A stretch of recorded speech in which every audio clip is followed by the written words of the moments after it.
ಶ್ರೀ ಗಣಪತಿ ಶಾರದಾ ಗುರುಭ್ಯೋ ನಮಃ. ಲೋಕ ಸಮಸ್ತ ಸುಖಿನೋ ಭವಂತು. ಶ್ರೋತೃಗಳಿಗೆ ಸ್ವಾಮಿ ದಯಾನಂದ ಸರಸ್ವತಿ ಇವರು ರಚಿಸಿರುವ ವೇದ ಭಾಷ್ಯಗಳ ಕನ್ನಡ ಭಾಷಾಂತರವನ್ನು ಆಧರಿಸಿ ಯಜುರ್ವೇದ ಮಂತ್ರಗಳ ಪರಿಚಯವನ್ನು ಮಾಡಿಕೊಳ್ಳುವ ಈ ನಮ್ಮ ಕಿರು ಪ್ರಯತ್ನಕ್ಕೆ ತಮಗೆ ಆದರದ ಸ್ವಾಗತ. ನಾವೀಗ 3ನೇ ಅಧ್ಯಾಯದ 33ನೆಯ ಮಂತ್ರವನ್ನು ಗಮನಿಸೋಣ.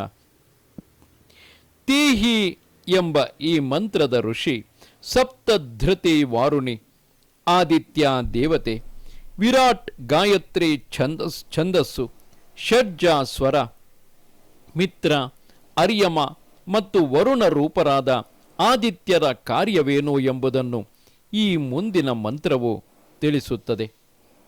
ತೇಹಿ ಪುತ್ರಾಸು ಆದಿತೇಃ ಪ್ರಜೀವಸೆ ಮರ್ತ್ಯಾಯ ಜ್ಯೋತಿಯಚ್ಛಂತ್ಯಜಶ್ರಮ್ಮ.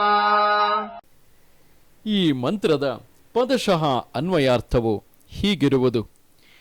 ತೇ ಹಿಂದೆ ತಿಳಿಸಿದ ಆ ಹಿ ನಿಶ್ಚಯವಾಗಿ ಪುತ್ರಾಸಹ, ಮಿತ್ರ, ಅರ್ಯಮ ಮತ್ತು ವರುಣರೆನಿಸಿದ ಬಾಹ್ಯಾಭ್ಯಂತರ ಪ್ರಾಣ, ಸೂರ್ಯಲೋಕ, ವಾಯು ಅಥವಾ ಜಲರೂಪರಾದ ಪುತ್ರರು, ಅದಿತೇಹೇ ಅಖಂಡವಾದ ಕಾರಣ ಶಕ್ತಿಯ ಪುತ್ರರು, ಪ್ರಜೀವಸೆ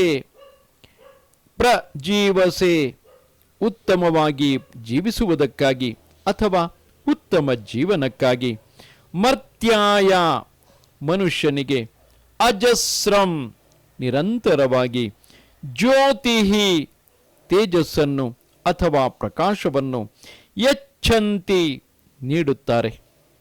ಈ ಮಂತ್ರದ ಒಟ್ಟು ಭಾವಾರ್ಥವು ಹೀಗಿರುವುದು.